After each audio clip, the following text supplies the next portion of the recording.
Children were playing basketball in long vests, skipping on the hot tarmac of a leafy cul-de-sac. There were white painted houses and trees, and zephyrs hanging over the driveways, chipping away at the moments that were adding up to a dull day. And the twin girls on Redland Avenue could have been Britain's last Victorians. They stood outside their colonial home as though they'd lived there all of its life. 4 ambivalent faces, 4 hands waving as we passed by. Daughters of a deeply royalistic man, convinced that he was doing the king's work. Some of the front gardens looked like zoos. There were goats and pigs and dogs, cats, mandarin ducks, black and white swans, geese, and an ornamental fish pond filled with giant koi carp. Turtles wallowed in a powder blue pool, and all around us orange and blue coconut crabs scuttled across the pristine white sand. All very peaceful, I thought. The corner lot was a shop with a cola machine, but it was no Coke commercial. An old pump offered liquid metal with extra stamps, and piles of mismatched car parts, all from under a corrugated plastic roof. In a wonder-cluttered porch, a hungry-looking junk dog with a short, thick coat and a homemade collar turned to look at us, and then quietly returned to gnawing on a piece of dirty marrow bone. The place was smaller than I expected, but by then I was coming to realize that nothing was quite like I expected it to be. On the other side of the street, the buildings were distinctly Mormon, with one pointed blue spire and a big clock that displayed 15 hours in numerals I didn't recognize. Long shadows fell across the lawn of the cemetery, and I found myself suddenly wondering if I was looking at a genuine cathedral or something from a film set. The town had its own quaint little fire station and post office, with everything having been built on a small town scale, except for the buildings along the road ahead that were as pyramidal as Everest itself. Some were so lavishly crafted they reminded me of the empirical styles of the ancient civilizations. The bank looked like a Wells Fargo bank from a Wild West movie, which would have been all well and good if I were on a movie set. When I looked through the window at the map on the wall, none of the countries were in the right places. Through the back window I could see a horse pulling a rusty plough through waves of soil. In all the useful ways, the place seemed to be standing still, or going backwards. Large knots of resistance began springing up in my mind. Could all of the past starting from that moment have been abolished, with every map rewritten, every political bloc repainted, every statue, street and building renamed? Was the only other human sharing any of my memories Bruce, and the only evidence a cylinder of jewels that I daren't show to anybody? So the place became, with each and every footstep, and with every fact, great or small, more and more bizarre, until everything began to fade into a pale reflection of everything I used to know. A place where finally even the date and the year were uncertain. We first saw her at the crossroads.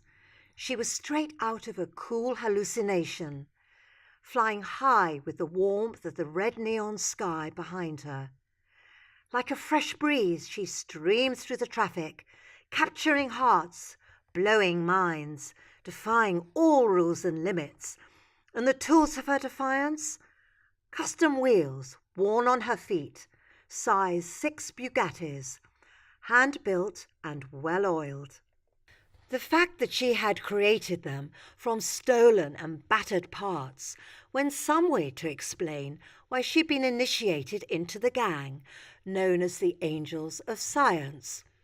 A zoo on wheels with traffic stopping hair, dyed red and green, wearing hot pants, the holy sight of which causing people to turn in their sleep for days afterwards.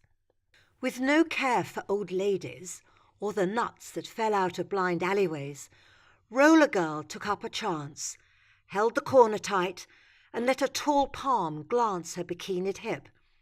She pulled up outside the shop and, in words way above the ground, spoke to some part-time boyfriend. But her happiness wasn't about romance. The commotion had nothing to do with the rapturous start to a new love affair. The short kiss she placed on his cheek belied an instinct for self-preservation. With her arms clasped firmly around him, she gently pushed him away with her words. He probably wasn't comfortable about smoking flowers with her. In a fit of pique, she lashed out with a karate chop, a one no-limit punch that resulted in a boyish groan. He soon realized his cause was lost and walked away. With blinking deep blue eyes, pouting red lips that hinted at a smile, and the slender turned-up nose that snubbed the air around his face, she cared little for intimacy, and heaven knows her real-life affairs were never about the money. She was content enough with her present income. A salary of $5,000 a week and a hotel suite to herself, a steady job with lots of regular clients at Cornicos Arcade, an underground playground 2 miles west. Of course she was a slave to duties between the hours of 12 and 12, and had to pay the board like all the other girls. During her usual working day, it was a different kind of smell that filled her mind. So on the particularly hot days, she would skate home slowly past the pharmacy to take in the warm aroma of flora that blew out through the extractor fans. In the blink of an eye, she was inside and bathed in their scent.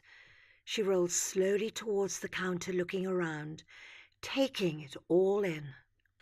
As 4-day glow wheels rolled around the shop, I watched a Miss World poised for the chase. With legs so wide apart, they turned her in circles, whipping the chronics into a sore frenzy.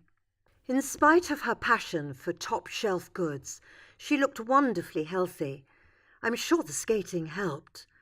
Her breasts and arms were faultless, but a connoisseur would have disapproved of her behind. The muscles were so hardened with all the rolling around, it had lost the puppy fat and resembled the arse of a Russian gymnast. As Luke stared at her through his thick glasses, the lenses slowly moved all over her. When she bent over forwards to adjust a wheel, she winked at him longingly. Luke's fascinated lenses blinked, and he swallowed. He looked slightly faint with reaction, and when a flush came to his cheeks, he stammered in a weak voice, "We have new flowers today." It was just the kind of news she'd been waiting for. As he turned the blossom, she seemed filled with a new innocence, following the whirl of petals and buds as they circled around the stem, so excited to see the colours that ordered the whole of her life. She hustled right up close to Luke,